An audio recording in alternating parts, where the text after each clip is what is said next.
प्रश्न है, खाता जमा करने का आधार क्या है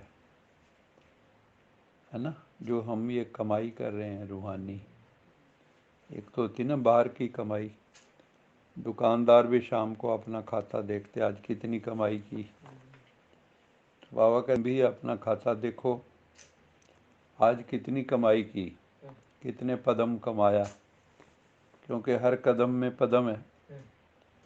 लेकिन बाबा कहता है उसका आधार क्या है। वो जो कमाई जमा करनी है खाते में, उसका आधार क्या है। सबसे बड़ी कमाई किस में है? हाँ, सबसे बड़ी कमाई किस में? बाबा ने कहा खाता जमा होता है किस चीज से? याद से। याद से। और किस चीज से खाता जमा होता है? अच्छे कर्मों से। और अच्छे कर्मों में भी सबसे अच्छा कर्म कौन सा है बाबा की याद के अलावा? दूसरों की रहम करना। बाबा ने कहा दान, ज्ञान दान, गुण दान, शक्ति दान, योग दान। खाता जमा करने का, खाता जमा होता है दान करने से। जितना तुम दूसरों को शिव बाबा का परिचय देंगे, उतना आमदनी वृद्धि को पाती जाएगी। जितनी आत्माओं को भगवान से जोड़ देंगे और वो भी सुख शांति का खजाना परमात्मा से प्राप्त करने लगेंगे, तो आपको दुआएं देंगे। वो दुआएं भी कमाई है ना। सबसे बड़ी कमाई तो दुआएं ही हैं। दिल से निकली हुई दुआ, और दिल से निकली हुई अगर बद्दुआ हो किसी की, वो भी खत्म कर देती, बर्बाद कर देती। दोनों ही लगती है दुआ। श्राप बन जाता है ना वो। बद्दुआ क्या बन जाता है? श्राप बन जाता है। तो किसी को दुखी हृदय से, जैसे हमने एक बार केस एक देखा था, किसी ने उसको दुखी होके कहा कि तुम बहुत बुरी मौत मरोगे। और वो लेडी सच में ही बहुत गंदी मौत मरी, कीड़े पड़ गए थे उसको, क्योंकि वो सब का जादू टोना करके उल्टा सुल्टा करती थी, तो सारे जानते थे। उसकी अपनी बेटी भी नहीं बसी, उसकी शादी की तो वो भी घर आ गई थी, क्योंकि करनी भरनी तो यही है। तो बाबा कहते हैं जितना तुम दूसरों को बाबा का परिचय देंगे, भगवान से जोड़ेंगे, उनका बुद्धि योग बाप से जुटाएंगे, उतना आमदनी तुम्हारी जो है वृद्धि को पाएगी, उतनी इनकम होगी तुम्हें। मुरली से तुम्हारी बहुत बड़ी कमाई होती। दूसरा जो पॉइंट था ना, सबसे बड़ी कमाई किस में है? बाबा ने कहा मुरली। मुरली से तुम्हारी बहुत बड़ी कमाई होती। इस मुरली से तुम क्या से क्या बनते हो बताओ। मुरली हमें क्या से क्या बनाती है? देखते हैं टच किसको होता है। कंगाल से माला माल, पतित से पावन, कौड़ी से हीरे तुल्य, अज्ञानी से ज्ञानी, अवगुणवान से गुणवान, तमोगुणी से सतोगुणी, सर्वगुण संपन्न। अवगुणों से, अवगुण की तुलना में और क्या होता है? अपवित्र से पवित्र, विकारी से निर्विकारी। कितना कुछ है। और कोई पॉइंट बताओ। बाबा का ये इसमें पॉइंट नहीं है। सब मनुष्य से देवता, बैगर टू प्रिंस। और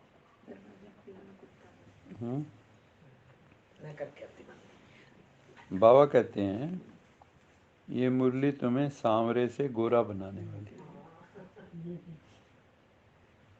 श्याम से सुंदर बनाने वाली। श्री कृष्ण का एक नाम है ना, श्याम सुंदर। दो युग श्याम, दो युग सुंदर। तो ये श्याम से हमें सुंदर बना देती है ना। देवताओं को कभी आप देखोगे ना तो उनके चेहरे खिले होंगे, बहुत सुंदर होंगे, मेजॉरिटी के। तो बाबा कहते हैं ये मुरली तुम्हें सांवरे से गोरा, ये बाहर की बात नहीं है, ये भीतर की बात है। अंदर जो हमारे सांवरापन है, कालापन है, उसको ख़त्म करके भीतर की सफाई कर, भीतर सफेदी करती है। काला बुरा है, इंसान कहे नहीं करें कि ये तो बहुत काला है दिल का। हाँ, गोरे से काला, काले से शक्ल कईयों की बड़ी गोरी होती है, शकल का तो लेकिन भीतर काले होते हैं। भोली भाली सूरत वाले होते हैं जल्लाद भी। कई होते हैं ऊपर से दिखेगा बड़ी भोली भाली सूरत वाले, लेकिन अंदर कई ऐसा काम कर जाते हैं, सुन के हैरान होता है इंसान के इसने ऐसा कर दिया। मैंने और भी देखा कई बार, जिनको आप गुन्ने बोलते हैं ना, गुन्ने जो चुप चुप पीते रहते हैं, चाहे लड़कियां लड़के, वो कई बार बहुत बड़ा कांड कर जाते हैं। आदमी कल्पना नहीं कर सकता कि उसने ऐसा किया, वो तो बिल्कुल चुप रहती थी। ऐसा हमने कई लड़कियों को देखा।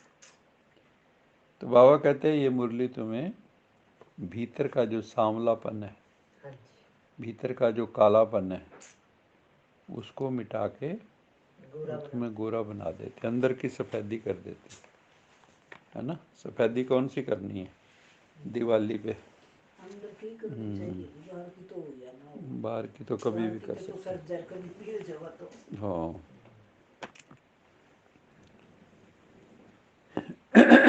बाबा कहते हैं ये जो मुरली है, इस मुरली में खुदाई जादू है, रूहानी जादू है।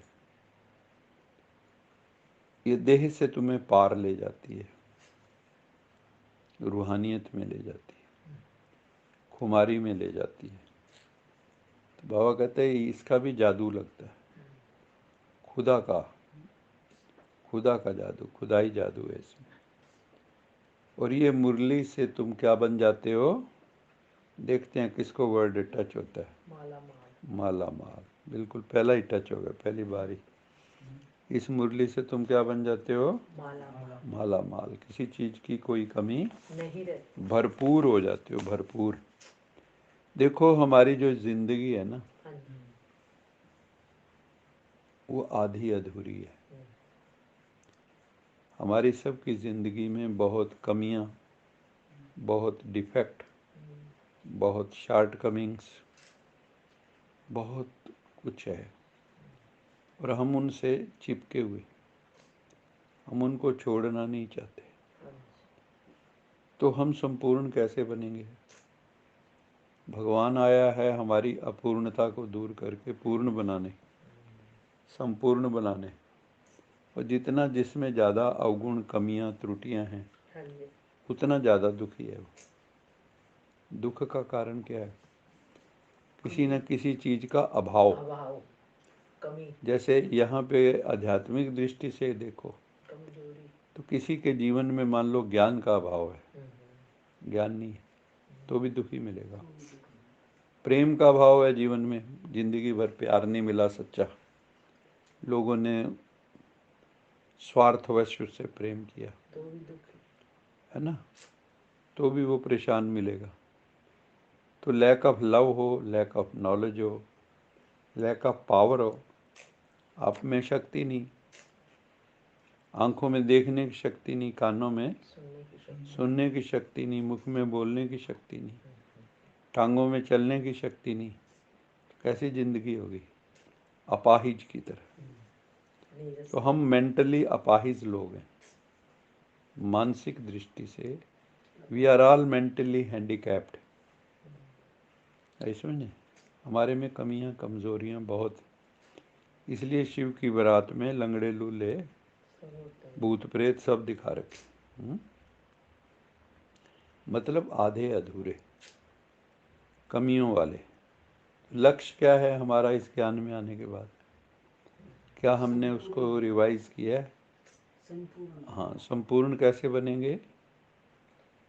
बाबा की श्रीमत पर चल, बाबा की श्रीमत बाबा कहते वो करना पड़ेगा। और श्रीमत एक बहुत बड़ा शब्द है।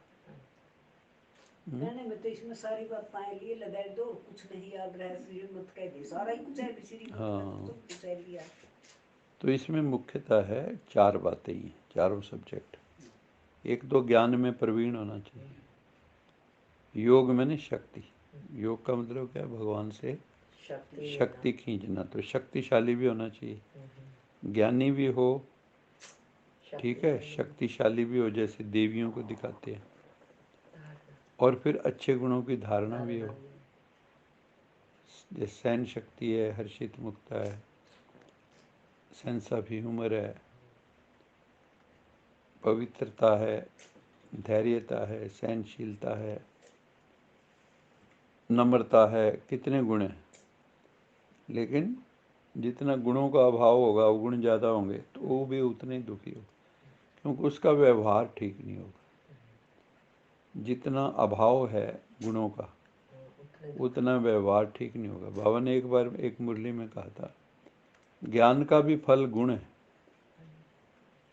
ना। ज्ञान के वृक्ष को जो फल लगता है वो गुणों का फल है।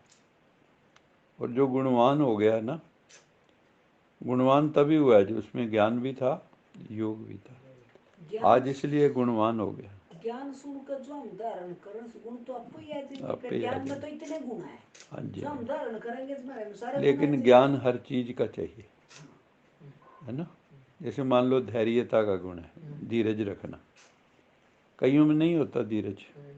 अब सवाल पैदा होता है कि अगर आप में ज्ञान हो के धीरज कैसे रखा जाता है, सहनशील कैसे बना जाता है, तो आप कर लोगे। जैसे बच्चा अब स्कूल पढ़ने जाता है तो उसमें अज्ञान है, वहाँ जाएंगे, टीचर उसको रोज़ कुछ न कुछ बताते हैं, तो उसका बुद्धि में नई नई बातें आती हैं, सुन के वो समझदार बनता है, तो ज़िंदगी में सफल हो जाता है। फिर उसको हर चीज़ का ज्ञान दिया जाता है। ऐसे ही गुणों का भी ज्ञान है, योग का भी ज्ञान है, सेवा का भी ज्ञान है। ज्ञान तो आधार है, लेकिन ज्ञान की जो धारणा है वो बिना योग के नहीं होती। बाबा कहता है ज्ञान तो तलवार है, लेकिन योग उसकी धार है। अगर मान लो आपके पास तलवार है और खुंडी है, तो उसका फायदा ही नहीं, और आप दरख्त को मार रहे हो, क्या होगा? कुछ भी नहीं होगा। और अगर तलवार धारदार है तो काटती चली जाएगी।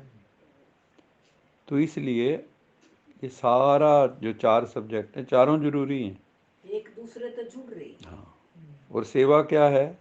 जब आप में ये तीनों सब्जेक्ट बढ़िया है, ज्ञान भी अच्छा है, योग भी अच्छा है, हाँ, गुणों की धारणा भी अच्छी है, तो आपको देख के ही लोगों के जीवन में धारणा आ तो करनी जाए। ही नहीं पड़ेगी, फिर जेल वो इतने गुण होंगे, वही नहीं कहेंगे भी नहीं ये काम नहीं करना, ये करना, बस, सेवा पर तो खुद ही चल जाएगा। हाँ।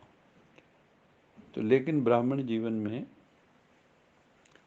जब हम संगठन में रहते हैं तो व्यवहार बड़ा महत्वपूर्ण होता है। आप अंदर क्या फील कर रहे हो वो अलग बात है, बाहर लोगों से क्या व्यवहार कर रहे हो वो अलग बात है। कई बार पीना भी पड़ता है, बिल्कुल ज्यादा ऐसे नहीं। अब घर गृहस्थ में लोग रहते हैं जो, उनको कितना कई बार सहन करना पड़ता है। जो बड़े परिवार होते हैं तो बहुत कुछ पीना पड़ा था। हाँ,